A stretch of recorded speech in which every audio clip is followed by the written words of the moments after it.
നിമിഷപ്രിയയുടെ മോചനത്തിനായി ഗവർണർ നടത്തിയ ഇടപെടലിന് നന്ദി അറിയിച്ച് ചാണ്ടി ഉമ്മൻ MLA.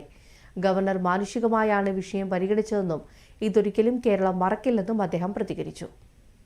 ഈ 16-ാം തീയതി അദ്ദേഹത്തിന്റെ എക്സിക്യൂഷൻ ആണ് എന്ന് അറിഞ്ഞപ്പോൾ പിറ്റേ ദിവസം തന്നെ ആദരണീയനായ ഗവർണറിനെ കാണുവാൻ ഉള്ള സാഹചര്യം ഒരുങ്ങിയിരുന്നു. അദ്ദേഹം ഇത് വളരെ ഹ്യൂമാനിറ്റേറിയൻ കൺസേണോടുകൂടെ ടേക്കപ്പ് ചെയ്തു. ആ നിമിഷം തൊട്ട് ഈ നിമിഷം വരെ ഒരു മടിയുമില്ലാതെ ഈ പ്രവർത്തനത്തിൽ നിമിഷപ്രിയയുടെ മോചനത്തിന് വേണ്ടി പ്രവർത്തിച്ച ഒരു വ്യക്തിയാണ് ആദരണീയനായ ഗവർണർ എന്നുള്ള കാര്യത്തിൽ യാതൊരു സംശയവുമില്ല. തീർച്ചയായിട്ടും ഒരു ഗവർണറിനപ്പുറം മനുഷ്യനായി, മനുഷ്യസ്നേഹിയായി, മനുഷ്യനെ സഹായിക്കുന്നതിനായി അദ്ദേഹം നടത്തിയ പ്രവർത്തനം കേരളം മറക്കില്ല. അതുപോലെ തന്നെ ഇവിടുത്തെ ജനങ്ങൾ മറക്കില്ല. ഹൃദയത്തിന്റെ ഭാഷയിൽ അദ്ദേഹത്തിന് നന്ദി രേഖപ്പെടുത്തുകയാണ്. അദ്ദേഹം വിവിധ രാജ്യങ്ങളുമായി സംസാരിച്ചു, വിവിധ രാജ്യത്തിലെ ആൾക്കാരുമായി സംസാരിച്ചു, ബിസിനസ്സുകാരുമായി സംസാരിച്ചു, ഇന്ത്യയിലെ ഉദ്യോഗസ്ഥന്മാരുമായി സംസാരിച്ചു.